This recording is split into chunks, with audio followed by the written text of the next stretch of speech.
The thoughts of a wounded Ukrainian soldier. The evening sun casts long, amber shadows across the rolling sunflower fields of my beloved Ukraine, painting the landscape in a warm, familiar glow that I fear I would never see again. I am home. After years of deafening artillery fire, the suffocating stench of trenches, and the constant, cold shadow of death, I am finally standing, or rather, leaning on the soul of my youth. My name is Artem, and I have recently been discharged from the armed forces of Ukraine, having fulfilled my military duty to the absolute limit of my physical being. I returned to my village yesterday, not as the carefree, able-bodied young man who left to defend his homeland, but as a changed soul, bearing both the invisible scars of war and the very visible absence of my right leg, severed above the knee by a mortar blast near Bakhmut.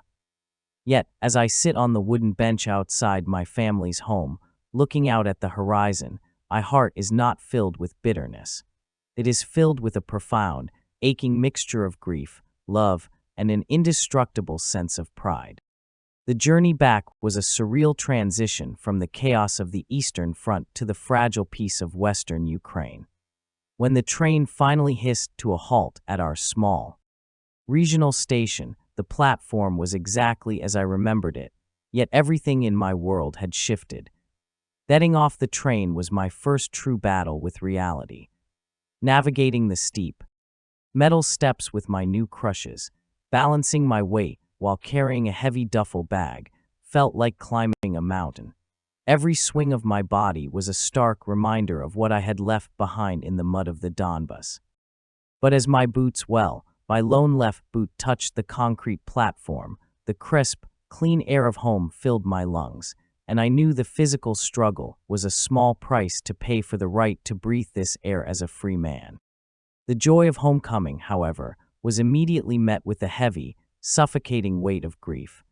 The cruelest casualty of my time away was not my leg, but my father.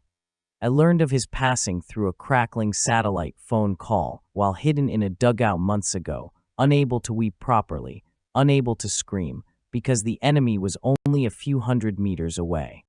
He had fallen severely ill, his heart giving out under the immense, non-stop stress of the war and the agonizing uncertainty of my fate. Coming home to a house where his boots no longer sit by the door, where his deep, booming voice no longer echoes from the kitchen, is a pain that cuts deeper than any shrapnel. I walked out to the village cemetery this morning, the grass damp against my trousers. Kneeling beside his fresh grave, balancing precariously on my remaining knee, I wept. I touched the cold earth and whispered, "I am back, Tato. I survived. I held the line. It breaks my heart that he did not live to see this day, that he died worrying about his eldest son, but I know he rests beneath a sky that remains Ukrainian, and that is because we did not back down." When I finally reached the front gate of our yard yesterday, the front door flew open, and there stood my mother. My breath caught in my throat. The war has aged her by 20 years. The vibrant, energetic woman who used to bake bread while singing traditional folk songs now looked fragile, her shoulders slightly stooped, her hair completely turned to a silvery gray. The deep lines etched around her eyes and mouth were a roadmap of the endless nights she spent awake, praying to God for my safety while listening to the distant rumble of air raid sirens. When her eyes met mine, and then drifted down to the pinned-up, empty fabric of my right pant leg, a gasp escaped her lips, followed by a torrent of tears. She ran to me with a speed I didn't think her fragile frame possessed, throwing her arms around my neck. We held each other for what felt like an eternity. She didn't care about the missing limb. She only repeated through her sobs, "You are alive, my boy. My beautiful boy is alive." Her embrace was the warmest sanctuary I have ever known, a balm to my battered soul, though it aches me deeply to know that my absence caused her so much gray hair and sorrow. As the hours passed, the house filled with life, bringing another revelation. My younger siblings are no longer children.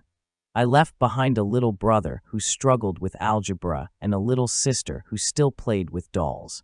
Yesterday, I was greeted by a tall, broad-shouldered young man of 18 and a graceful, mature young woman of 16. My brother, Dimitro, looked at my crushes not with pity, but with a profound, solemn respect. He helped me carry my bags, his grip firm and adult.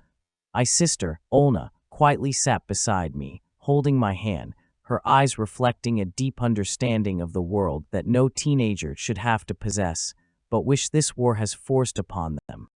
Seeing them grown, healthy, and safe in our home made something click inside my mind. They are the reason I went to the trenches. They are the reason I stood in freezing mud, shivering, listening to the whistle of incoming shells. They grew up in a free village, under a blue and yellow flag, because my brother's in arms and I stood as a human shield between them and tyranny.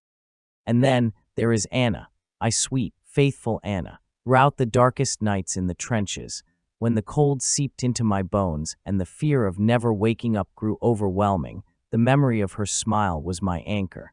I had written to her from the hospital, telling her the brutal truth about my amputation. I told her I was no longer the whole man she had fallen in love with, giving her every opportunity to walk away, to find a life unburdened by a disabled husband.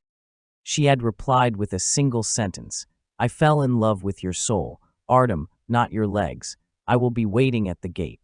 And she was. When she walked into the yard last night, the world seemed to fall silent. She looked at me, her eyes glistening with tears, but her smile was as bright and radiant as the summer sun. She walked up to me, gently touched my face, and kissed me with a fierce, unwavering devotion.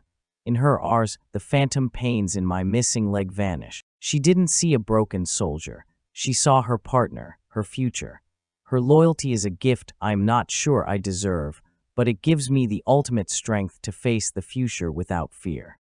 Sitting here now, adjusting the straps of my temporary prosthetic, I look down at the empty space where my right leg used to be.